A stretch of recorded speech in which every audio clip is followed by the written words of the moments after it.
Is okay. So today's training is the secrets of 100% commitment, right? And this really is a topic for our time. I've noticed that, especially as technology, as instant gratification becomes a thing, right? I see it with my kids and kind of what they're dealing with nowadays. There are so many distractions. There are so many things that are trying to get us to look this way, that way, right? And it's hard to stay focused. It really is. This whole idea of ADHD and just like being pulled in so many different directions and staying committed to something. It's hard. It really is hard for people nowadays, just because we have 24-hour news cycles and we're constantly getting bombarded with alerts on our phones and different things, and the distractions that come up. And so that's why I love this topic of commitment and consistency and just staying focused, right? And so, as it says here, commitment is actually an act, not just a word, right? And we're going to dive into this. There are 10 things that are going to help us with staying 100% committed, okay? And the first one is we're going to define our future self, right?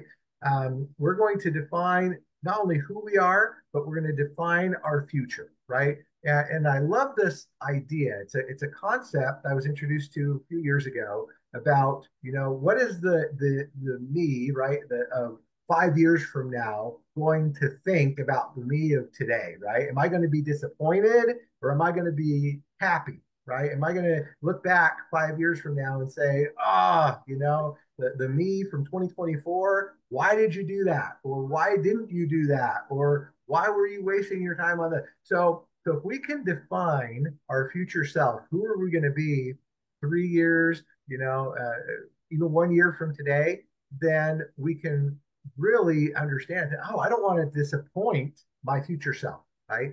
Because it's fundamentally impossible to live with intention or on purpose if you haven't defined that, if you don't know what that future self is going to be. So, and it's even more, it's impossible to actively learn in a transformational way without that clear future self in mind, right? And so we need to see ourselves as that person who has already achieved that goal. It doesn't mean that you're pretending, okay? But it does mean that you're consistently taking that person's advice, your future self. What would your future self a year from now, 3 years, 5 years from now tell you, right? What would I jokingly say, oh, I wished I'd told myself from 10 years ago buy Bitcoin, right? Like I wish I could do that. But anyway, that being said, the number one regret that people have on their deathbed is that they didn't have the courage to be the person they wanted to be. Instead, they lived up to expectations of those around them. So the first step in avoiding the number one deathbed regret is to define who you're going to be in a few years from now so that you can work towards that. Okay. So the second thing then, of course, is getting all of the information you possibly can. So Robert Brault said, "We are kept from our goal not by obstacles, but by a clear path to a lesser goal." Kind of interesting. So once you can conceptualize your vision into a tangible outcome, your motivation will skyrocket, right? So according to the expectancy theory of motivation, you need a clear and compelling outcome, as well as a clear path to achieving that outcome. Without these, you're not going to be motivated. You're going to procrastinate. Hope theory argues the same thing. You need a goal and a path to achieving that goal to have hope. So that's pretty freaking important, right? Without hope, life becomes torture and meaningless. Once you've defined your future self, you need to start getting information and you need to develop a clear goal and plan to become your future self. Now, the third thing is telling everyone about your plan. You got to tell other people about it. Okay. Doug Smith said, finding someone to share your goal with doubles your chances of success, which is kind of interesting. It is impossible to be authentic without being honest. So the key to being honest is about voicing what you truly want for yourself deep down. If you're too afraid of what those around you think, then you're not committed to your dreams. If you're too afraid of what fools or trolls on the internet think, then you're not committed to your dream. Once you become committed, your thoughts will become words, and your words will become actions, and your actions will become habits, and your habits will become character and personality, which will produce your results and outcomes. So, your identity is the story you tell about yourself. When you start telling people a new story focused on your future self, then your future, not your past, can be the thing predicting your behavior. Your future can pull you forward, right? Your identity and story and behavior and environment can start to align themselves to your desired future. Your dreams will become inevitable, and it's a purging process, but one you can actually increasingly get better at. So we're not defining us by who we are today. I'm a drug addict, I'm a lazy person, whatever. No, it's who am I 3 years from now that I have set in motion. Okay. And you got to tell other people about it because then they're going to keep you accountable. Now, the fourth thing is investing at the level of your future self. So investing in yourself to the point that it makes someone else want to invest in you, right? That's the other thing. The more committed you are, the more you'll invest in mentorship, in networks, in coaches, in consultants, in employees, etc. You'll want to expand your efficacy so that you can utilize the resources of many other people to ensure your goals become a reality. Investing in relationships also means you focus on the people that you want to help. You invest yourself in other people. Who are the people you want to learn from? How can you help and support their goals? Proactively supporting the right people is how you can build a powerful network. You can also get access to almost anyone by being relevant, which means you know what they're about, what matters to them, and you can help them without requiring much thought on their part, right? So, got to know other people and actually understand what their needs are and what their wants are so you can help them get there. And now, then it becomes easy. Number five is eliminating everything that discourages you. So Les Brown said, change your thinking, change your life. Your thoughts create your reality. Practice positive thinking. Act the way you want to be, and soon you will be the way that you act. So beyond relationships, you need to remove the information experiences that are triggering your current and former self, right? So Zig Ziglar, obviously one of the most important motivational speakers ever, said, your input determines your outlook. Your outlook determines your output, and your output determines your future. So your input is everything coming in.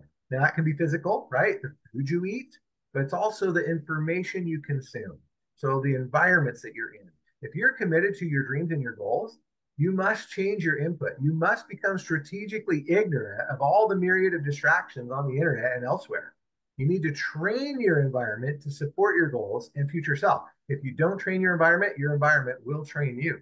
And it's fascinating. I've noticed that on a lot of the social media algorithms nowadays. They do that, right? Like if you start looking up motivational quotes or motivational videos or whatever, guess what happens? Your feed, right? What Facebook feeds you or what Instagram feeds you or TikTok feeds you is more of the same, right? So if you start to look for those positive things and trainings and motivation and all that, you get bombarded with it. I noticed that. It's just like if you go look for a car, right? I think I mentioned last week.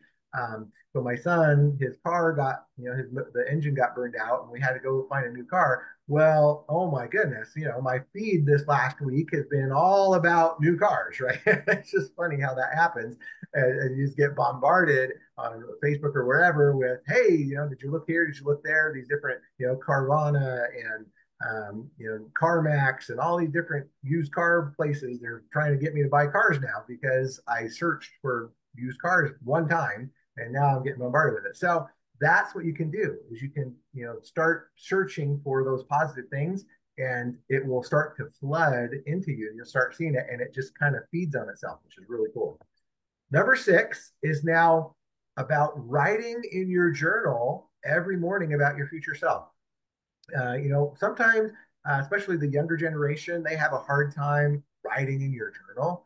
And that sounds really, like, what? You mean actually get a pen and I write in my journal? Well, I've noticed, that these new, younger generation, Gen Zs, Gen Alphas, my daughter, I had no idea, but my daughter, my youngest daughter, she's 19, and she writes in her journal, but not in a physical way, right? Not in a, she doesn't actually write with a pen, but on her phone she has an app.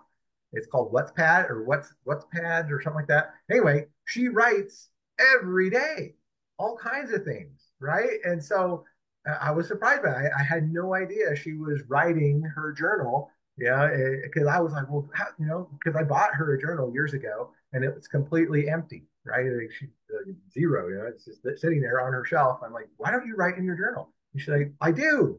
What? And she showed me, and she's been writing. She has pages and pages and pages and pages on her WhatsPad, right, on her phone, and that's where she writes. And then okay, and they're so good at that, right? Being able to type with their thumbs, right? Just like I can't do that. But anyway, I'm old school. I like to actually write with a pen when I can.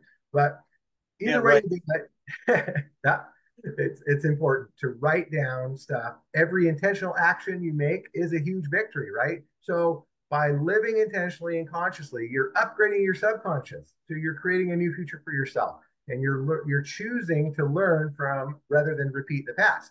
So writing your goals every day is essential to optimizing your life. If you want the best possible result, write about it every day. Okay, write about your dreams. Write about what that new car will feel like when you actually go get to drive it. Right.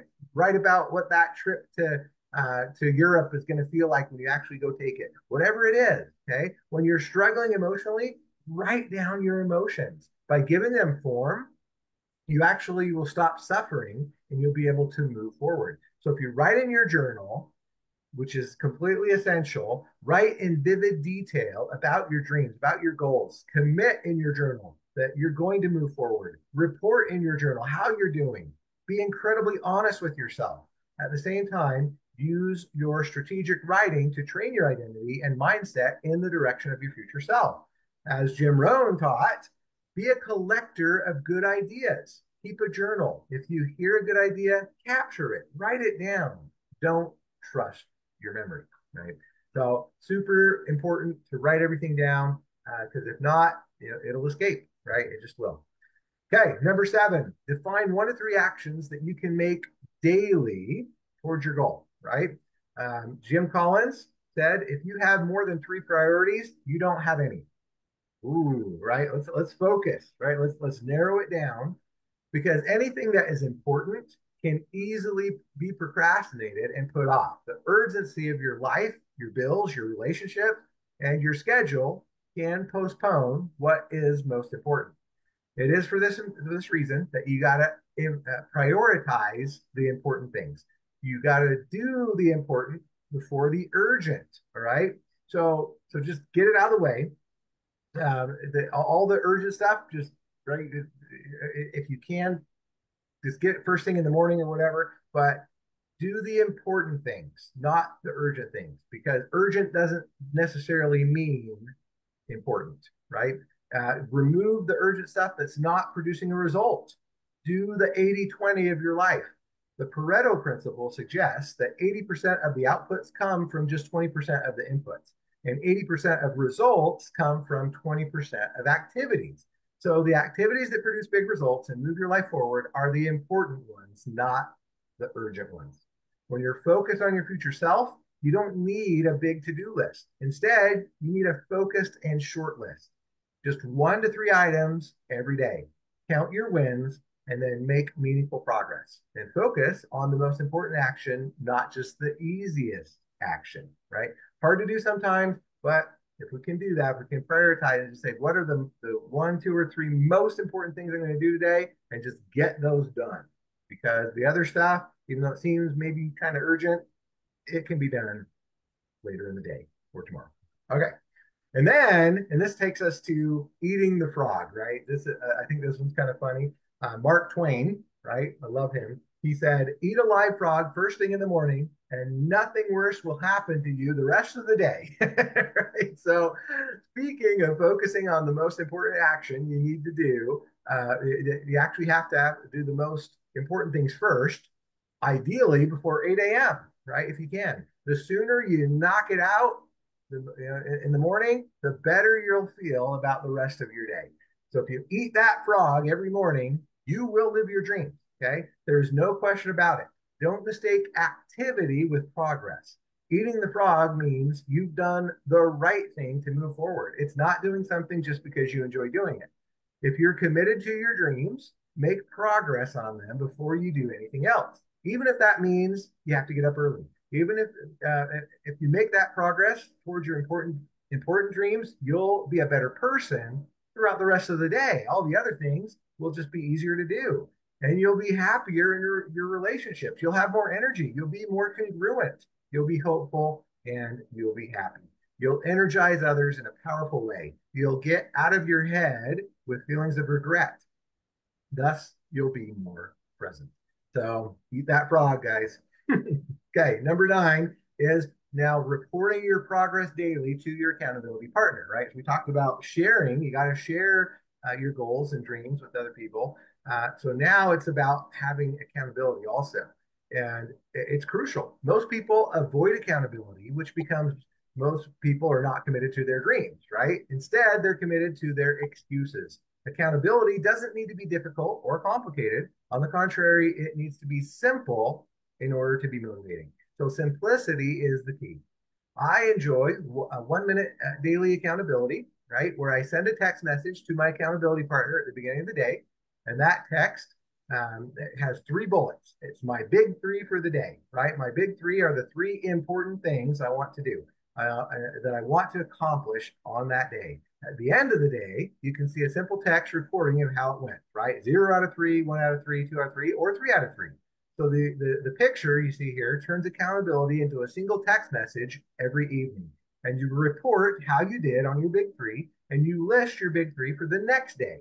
And there's an added benefit to listing your big 3 the night before, and that is that you go to bed with a purpose, right? So it's okay. I'm going to meet with Tiffany. I'm going to get the agenda finished. I'm going to do a building plan with Nick, tomorrow 11, right? And today I did all 3. Okay, I got all 3 done. Or the next day, you know what? I'm going to work out. I'm going to write and flow for 4 hours. I'm going to be totally present with my family and have my phone on airplane mode, right? And yesterday I did 2 of the 3, and so on, right? You just do that, and it reminds you every night of what you're planning on tomorrow, and then you have accountability, right? Because you've been sending it to somebody who is going to see if you did it or not. So really a great way to keep yourself in check. And then finally is to completely unplug every single day, at least for a little bit. Okay.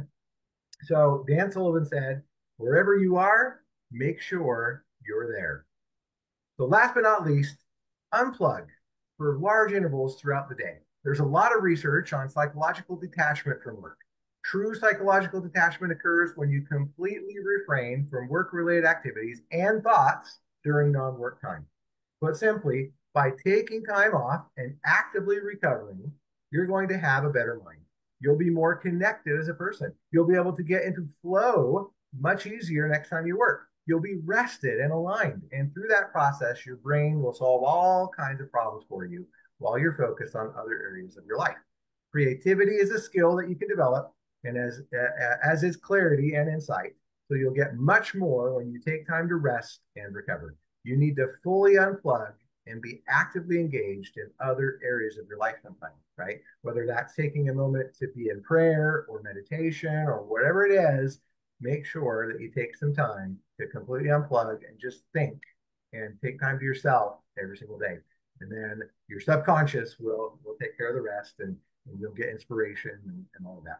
So, my friends, there's 10 ways to stay focused, to stay committed, to stay in the now and prepare for the future. Think about your future self. Think about what you want to be in a year from now, 3 years from now, 5 years from now, and start acting like you're already there. And you will be able to stay committed a lot easier. It's not always going to be perfect, but it definitely will help. So with that, again, let's take this into our daily lives. We'll take a break for a couple weeks here, and we will reconvene in December and keep going until the new year. It's going to be awesome. So thanks for everything, and we will be in touch. Good job, Jeremy. Thank you. Thank you. Bye-bye.